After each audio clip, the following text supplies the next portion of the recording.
गरीबी के सपनों की महंगी कीमत, दिल को छू लेने वाली एक शिक्षाप्रद कहानी। अरे साहब जी, ये ही सब सामान आप मॉल से लीजिएगा ना तो 1000 रुपया से कम नहीं मिलेगा। हम तो फिर भी बहुत कम दाम लगा रहे हैं। 80 रुपया सुराही का और 60 रुपया गमला का। मेहनत भी तो देखिए ना साहब। देख भाई, मैंने पहले ही बोला, 100 रुपये से 1 रुपया भी ज्यादा नहीं दूंगा। देना है तो दे, वरना टाइम काहे को वेस्ट करता है। अगर हिसाब नहीं बैठ रहा है तो। यह कहते हुए वह खिड़की का शीशा ऊपर करने लगा और गाड़ी को आगे बढ़ाने का उपक्रम करने लगा। हाथ आया ग्राहक फिसलते देख सरजू उठ खड़ा हुआ और सुराही व गमला खिड़की की ओर बढ़ा के बोला, अरे कोई बात नहीं साहब, बुरा काहे मानते हैं। आप 100 में ही ले जाइए। आप पहले ग्राहक हैं ना सुबह से। ये लीजिए। यह कहकर उसने खिड़की से दोनों सामान दिए और जवाब में उसे 50-50 रुपए के 2 नोट मिले। 140 रुपए की उम्मीदों पर 100 रुपए का तुषारपात हुआ। वो 2 दिनों के बाद बिक्री होने के संतोष के आगे रफू चक्कर हो गया। उन नोटों को हाथ में लहराते हुए, आंखों में विजयी भाव लिए वह अपनी पत्नी फूलमती की तरफ बढ़ा। फूलमती भी अपनी मुस्कान रोक ना सकी। पास आके उसने फूलमती के कंधे पर हाथ हौले से रखते हुए कहा, अब तो खुश हो ना। सरजू अपनी बीवी फूलमती और अपने 3 बच्चे कमल, शरद और गुड़िया के साथ, जिनकी उम्र करीब 5 से 9 साल के बीच थी, मेट्रो पुल की छाया उसका शोरूम होती थी और रात में वही बेडरूम। सारा परिवार उसका हाथ बटाता था, पर गुजारा कैसे होता था इसकी आप बीती वही जानते थे। पैसे हाथ में लिए अभी मिनट भर ही हुआ होगा कि गिन्नू ने चिल्लाकर कहा, आज तो उधार ना सरजू भाई, अब तो पैसे भी आ गए। अरे मिल जाएंगे गिन्नू भाई, कहाँ भागे जा रहे हैं। पूरी गर्मी हम भी यहीं तुम भी यहीं, और तुम्हारी ये गन्ने के जूस के मशीन भी तो यहीं है। इधर फूलमती ने जल्दी से गुड़िया को आवाज दी, जो कमल और शरद के साथ पत्थरों को गिनने वाला कोई खेल खेल रही थी। अरे सुन, जल्दी से ही 50 रुपया ले, और सड़क वो पार से 1 किलो चाउर, 5 रुपया का मरचा और 10 रुपया का प्याज लेके आ जल्दी। 10 रुपया वापस भी मिलेगा, वो भी ले आना। पत्थरों को अपने भाई बहनों की ईमानदारी के भरोसे छोड़कर जाना आसान काम नहीं है।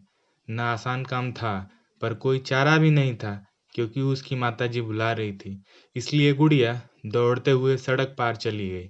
इसमें से 50 रुपया बचा लेना, सरजू ने फूलमती से कहा और वापस बर्तनों के ढेर के सामने बैठ गया। 100 रुपए की बिक्री ने उसे शाम तक बैठने की ऊर्जा दे दी थी। सरजू के ओपन शोरूम के आसपास बहुत सी दुकानें थी। मेट्रो गेट के पास गोलगप्पे, चाट पकौड़ी की, ईयरफोन्स की और बहुत सारी, मगर इसमें से सरजू के जान पहचान की सिर्फ 2 दुकानें थीं। एक तो गिन्नू गन्ने जूस की दुकान और दूसरी पंडित जी चना वाले। गिन्नू गर्मी के सीजन में गन्ने का जूस बेचता था और सर्दी में चाय। पंडित जी सिर्फ चने के सहारे जीवन काट रहे थे। दोनों ही सरजू के बच्चों को स्नेहवश अपनी दुकान से कुछ न कुछ खाने पीने को देते थे। सरजू का भी इनकी दुकान से लेन देन का रिश्ता चलता रहता था और इस तरह धीरे धीरे इनकी आपस में बहुत बनती थी। अभी कल शाम ही पंडित जी ने सरजू को समझाया था, देख, तेरा नाम शिव कुमार है और तेरे नाम में ही भगवान है।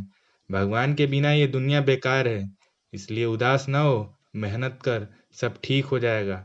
अपने नाम का मतलब तो सरजू को पहले भी पता था, मगर असली गर्व का एहसास उसे अब हो रहा था। मन ही मन उसने अपने माँ बाप को नमन कर धन्यवाद दिया। अपनी पत्नी फूलमती का नाम सोच के तो उसका गर्व दोगुना हो ही गया। वह सोचने लगा, जब मैं भी बाकी लोगों की तरह ही भगवान का हिस्सा हूँ, तो दुख किस बात का। काहे का दुख। अगले कुछ घंटों में इसने इन्हीं प्रतीकात्मक नामों के गर्व के एहसास के सहारे व्यतीत किए। पर 2 दिन जब एक भी बर्तन नहीं बिका, तो उसे मिट्टी के भगवान की वास्तविकता पता लगी। रात के करीब 9 बजे होंगे। आधी से ज्यादा दुकानें बंद हो चुकी थी। सरजू भी सारा सामान लगभग समेट रहा था। फूलमती चूल्हे पर खाना बना रही थी। बच्चे खाट पर बैठकर आपस में कुछ खेल खेल रहे थे। अचानक एक नीले रंग की कार ठीक सामने आकर रुकी। कार के अंदर से दो 21-22 साल के लड़के बाहर निकले और धीरे इधर-उधर मुआना करने लगे। उनमें से एक लड़के ने आवाज लगाई, भाई साहब, अरे ओ भाई साहब, ये परिवार आपका ही है क्या? सरजू, जो अब तक बेफिक्र होकर बर्तन समेट रहा था, अचरज का भाव लिए उठ खड़ा हुआ और बोला, हाँ साहब जी, बोलिए, हमारा ही परिवार है। कोई बात है का? अरे नहीं, दरअसल मेरा नाम निखिल है और ये मेरा दोस्त सूरज। हम दोनों ही ट्रिपल एम कॉलेज से पीएचडी कर रहे हैं। हमें हमारी थीसिस पूरी करनी है। हमारी थीसिस का सब्जेक्ट है पॉवर्टी ऑन रोड, मतलब सड़क पर जो गरीब लोग रहते हैं ना, उनके बारे में शोध करना है। इसलिए उनके साथ कुछ वक्त गुजारना चाहते हैं और बहुत से लोगों से मिल चुके हैं। काफ़ी कुछ जानने को मिला है। आप आखिरी हैं। आप वापस जाते समय आप दिख गए तो सोचा कुछ और कंटेंट मिल जाएगा।